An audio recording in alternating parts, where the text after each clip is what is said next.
Hello, my friends. Luiz Lima here, broadcasting from Orlando, Florida. You are on Kardec Radio, and this is our weekly program, Spiritism, a closer look. And we do this every Wednesday at 7 p.m. Eastern Time.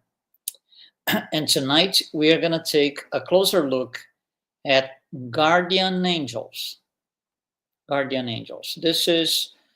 We can find information on this from the Spiritist point of view on the Spirit's book itself, on part 2, chapter 9, there's a set of 36 questions about the subject. Let me tell you a little bit about the expression guardian angel. Where does it come from? It actually comes from the Old Testament. It's in the book of Exodus on chapter 23, verse 20. That's when God refers and he says something to Israel, and among other things, he says this: I am sending an angel ahead of you to guard you along the way and to bring you to the place I have prepared. So there's this angel whose purpose is to guard Israel along the way. From this, that's where the expression the guardian angel is born. And it became extremely popular, still used in today's day, even outside Christianity. It's such a popular expression in several different languages, not only English. So, guardian angel. There are different names, different belief systems use different names. So you're going to find guardian spirits and other things. In Spiritism, we do use guardian angel, but it's not the first choice. We use guardian angel because it's, I would say, quotes, please, universal language. But in Spiritism, we usually refer to as spiritual guide. So what is a spiritual guide? What is this guardian angel? Well, it's a high order spirit, first of all. It's a high order spirit that it has a very specific mission. So it's a high order spirit whose mission is to guide their wards along the earthly journey. Which wards? Everyone, all of us. So we're going to talk a little bit more about this. What exactly means a high order spirit? So I'm going to bring this here. We have used this picture so many times by now. This is the spirit scale. In the bottom shades of red, you have the spirits who are less advanced. That's us. Less advanced spirits live in planets like Earth. The green shades of green spirits are the good spirits. And the pure spirits on top, those are the ones who have perfected themselves. So we are shades of red. The guardian angel, or the spiritual guide, is a high order spirit. So it's very clear. It's not at our level. It's way, way, way beyond our level, spiritually and intellectually speaking. They are much higher than we are in those terms. So this spirit guide, a spiritual guide, what exactly do they do to help us? They have a mission to guide us. What do they do exactly? A few things. So in few words, counseling is one of them. They're counselors. Second, consoling. They will console when we need to be consoled. Helping us to sustain courage to keep going.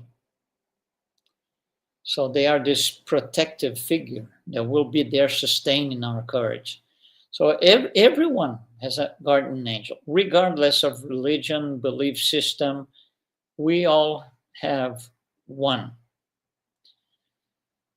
So again, it's a second order spirit, one of those shades of green that we saw, that inspires us to help us morally and intellectually.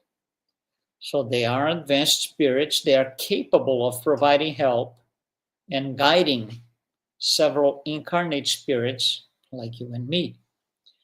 They have a very noble mission in that sense because of what the purpose is.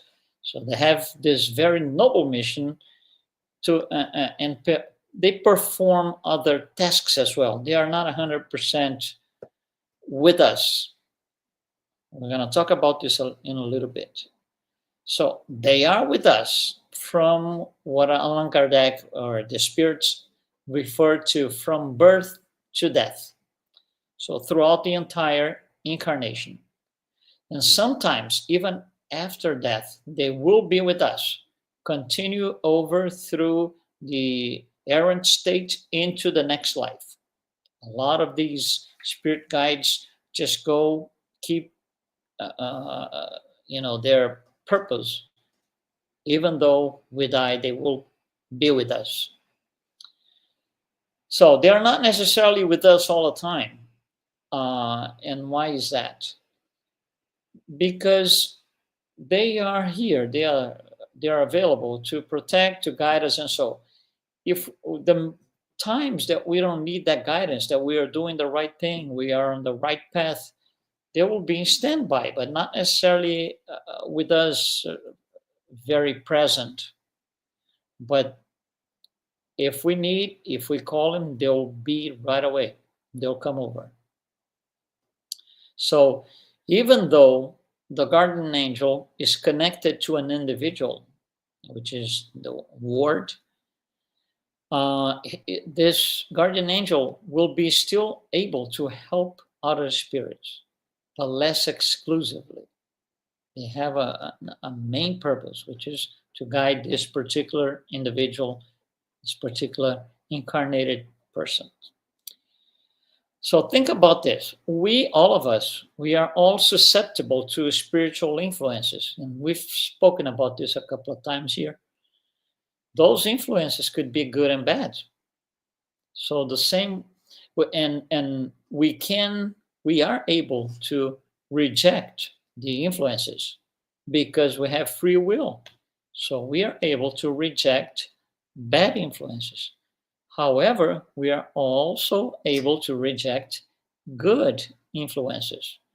So the spirit guides, there might be times where we are not open to receive their influence, which is good, very good, by the way. And the spirit guides, when that happens, they will not cross the free will line. They will not cross that line. They will respect our free will, and for them it's very easy to do because they are higher order spirits. They are very advanced, so they already know everything about it. So we have free will to reject or block spiritual influences. When we block them, they won't be present. So they will be taking care of other things. But the minute that we open up and tune in with them, they'll be around. They'll make themselves available to us. So free will can shut them down per se. It depends on us. We all have free will. So they will not perform our tasks. We cannot outsource what we have to do in our work in creation. They will not perform our tasks, but they will inspire us and help us and sustain courage so we can do our tasks. They will not replace us. We have our own role. We have our own things and problems and situations that we need to learn from and advance from there, morally and intellectually. They will respect that. We need to do that ourselves. They will not interfere to the point that will take over and do it for us. No. They can inspire us in such a way that we, for example, we take different routes when walking down the street. They will inspire us to go take the road to the left instead of the right because they perceive from their perspective there's going to be an accident on the road that goes to the right side. So they will bring their influence. Again, we have free will, so they will not cross that line, but they will bring their influence around so we can hopefully capture that influence and decide to go on the road that there won't be an accident so we don't get hurt. So this guidance, this guidance comes in a form of, I would say, this inspiration, this inner voice, this inner voice, as if we had this intuition. A lot of times we go like, I hear this thing, I want to do this, but I hear this thing inside. There's like this voice telling me to do otherwise, so I shouldn't be doing this, I should be doing that. You can be sure they are around. They're trying to tell us something. They're trying to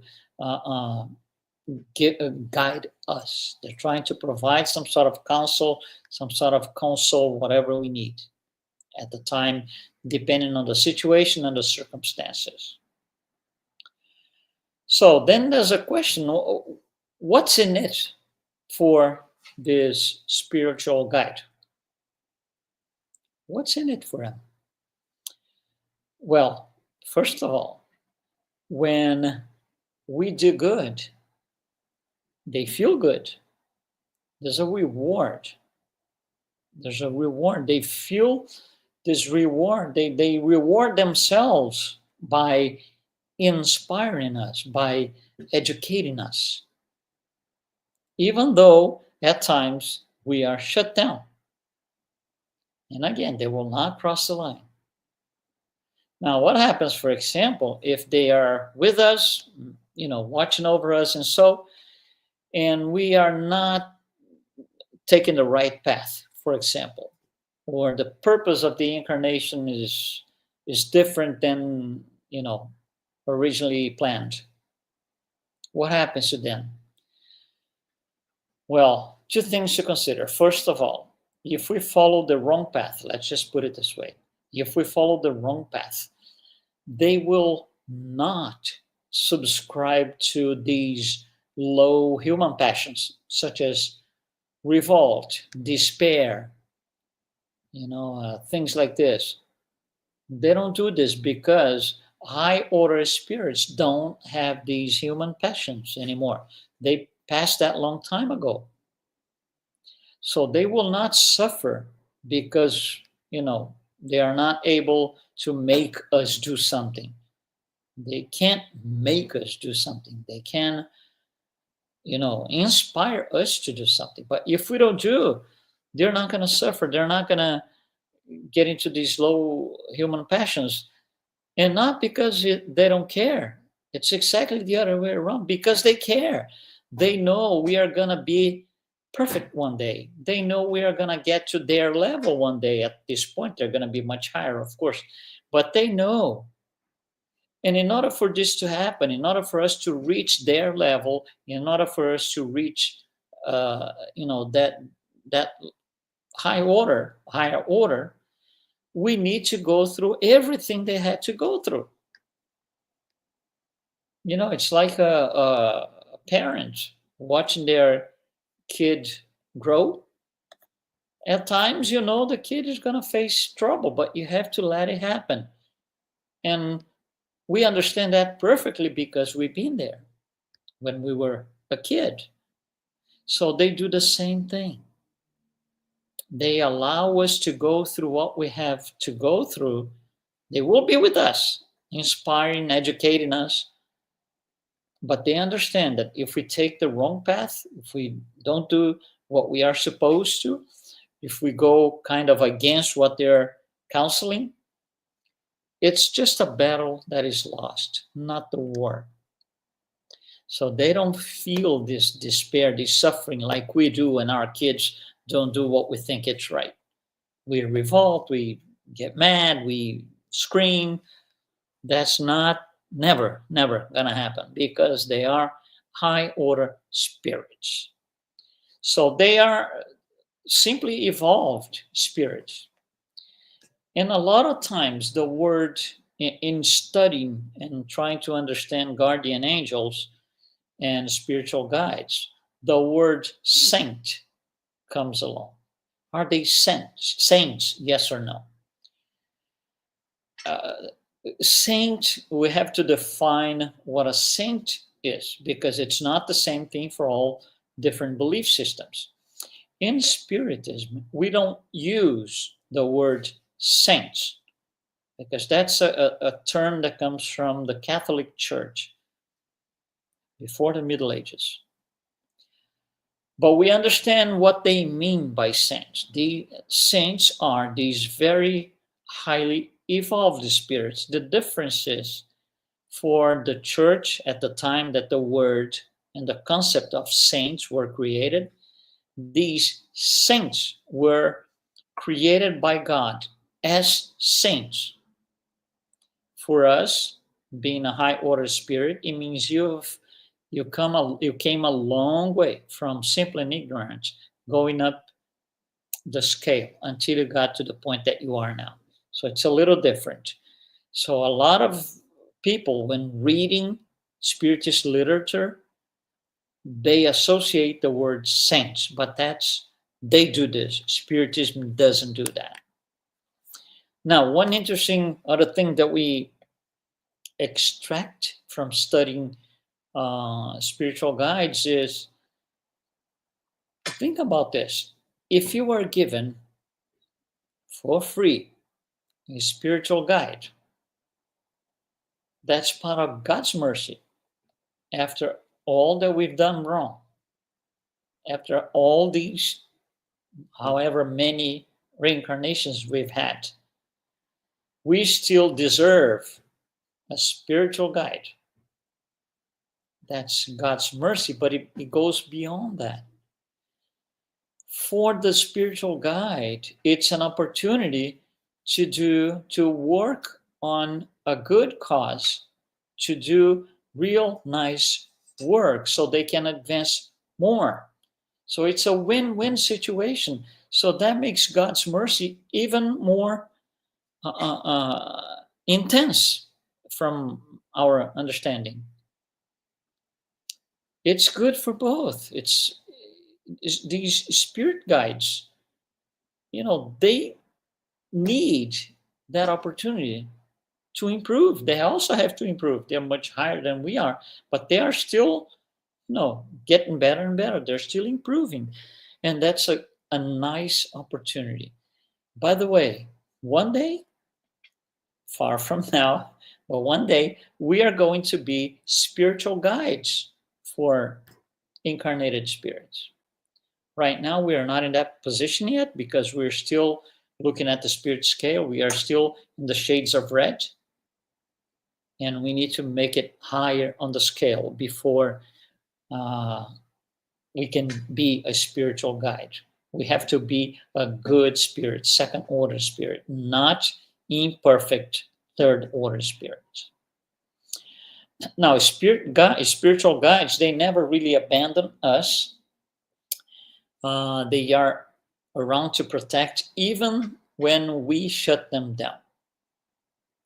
They never abandon us. Otherwise, they wouldn't be a spiritual guide.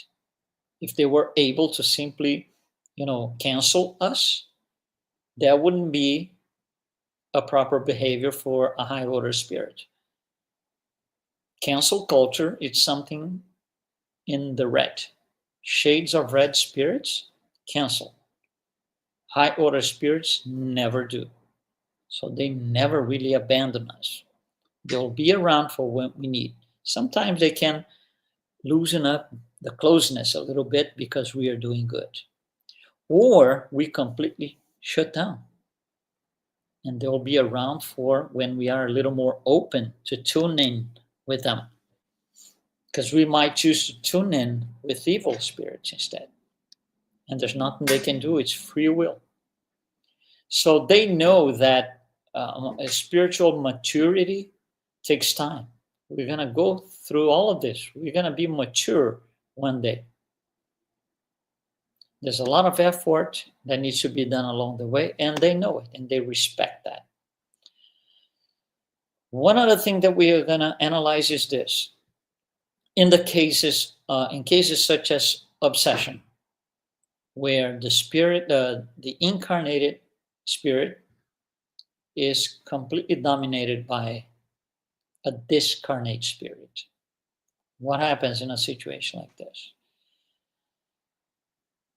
First of all, free will is above all. So why am I being, influenced by that evil spirit to the point that I'm completely obsessed? I'm completely under his control. It has to do with offsetting some wrongdoing in the past. We've done something, and that spirit, we maybe killed them in the past and I'm not alive, or did some bad things, and now he wants revenge, per se, and they're going to be putting this influence. Now, power to evil spirits is granted by human weakness, by human carelessness, by human pride. Those are a few things that give power to evil spirits. If I decide not to, they won't be able to tune in with us and control us. So if we are being controlled by evil spirits, it's because we are tuned in with them. Of course, it has to do with the past. We are offsetting something that we did in the past. Now, what can the spiritual guides do in situations like this? They have to respect our free will. We did something in the past that cannot be changed. It has to be offset. So we have to go through this. So what they're going to do is they'll be with us, trying to educate us, trying to inspire us to literally sustain courage on our behalf. So we have this courage to face trouble and get through it.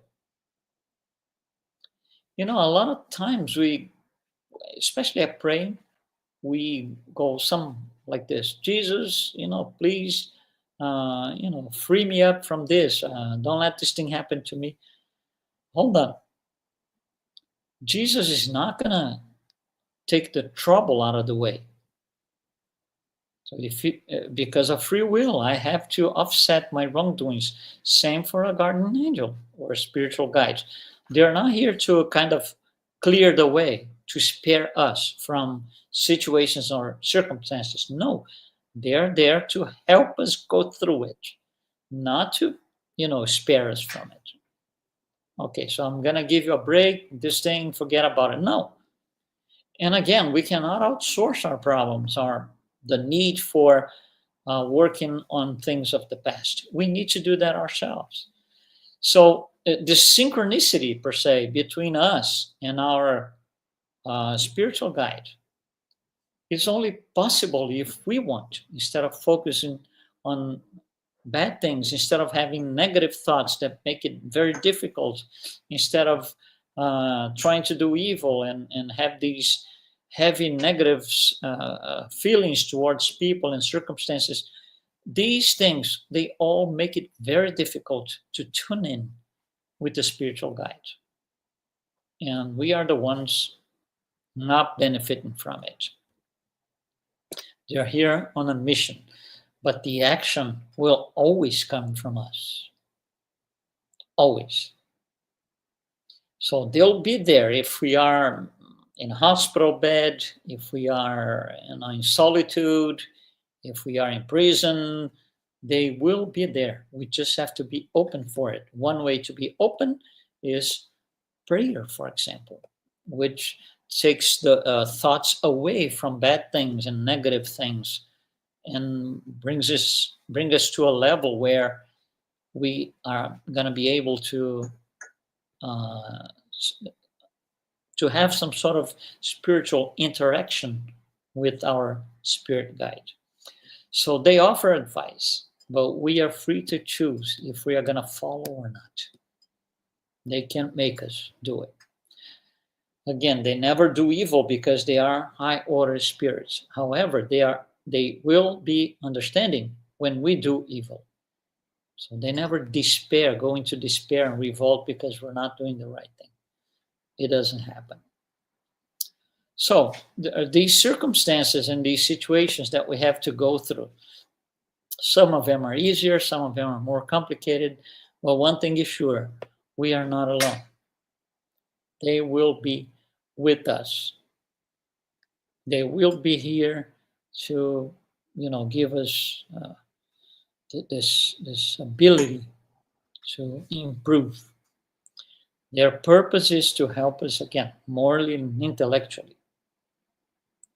By the way, their purpose is not to help us achieve material goods, win the lottery and things like this. No. Their purpose is to help us morally and intellectually. Now, the purpose of each reincarnation that we have must be preserved. So they will be there, but they can't change that. That would be they would be intrusive, and that's not behavior for a high order spirit. Now we have to have this predisposition to contact or to be in contact with these good spirits. And one last thing that I want to talk to is a lot of people want to know who their spiritual guide is, who their guardian angel is. So who is he? Who is her? Well, what's the name?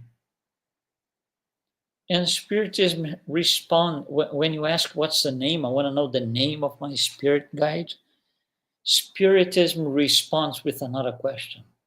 And the question is, does it matter? It doesn't matter. It just doesn't matter. What matters is that we are going to be, or should be, open for the good influence that they're going to bring over to us. So we can sustain courage to continue on the journey. For some of us, the journey is relatively easy. For some, it's very complicated. Whatever your case is, we all have a spirit guide with us. So we shouldn't forget about that. I wanted to just mention this again, this new platform, KardecFlix.com.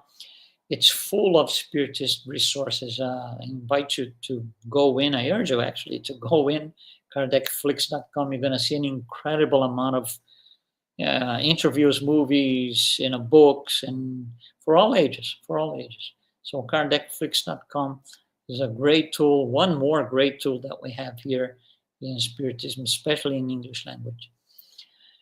Thank you very much for being with us today. And again, we do Spiritism A Closer Look every Wednesday at 7 p.m. So we'll see you next time.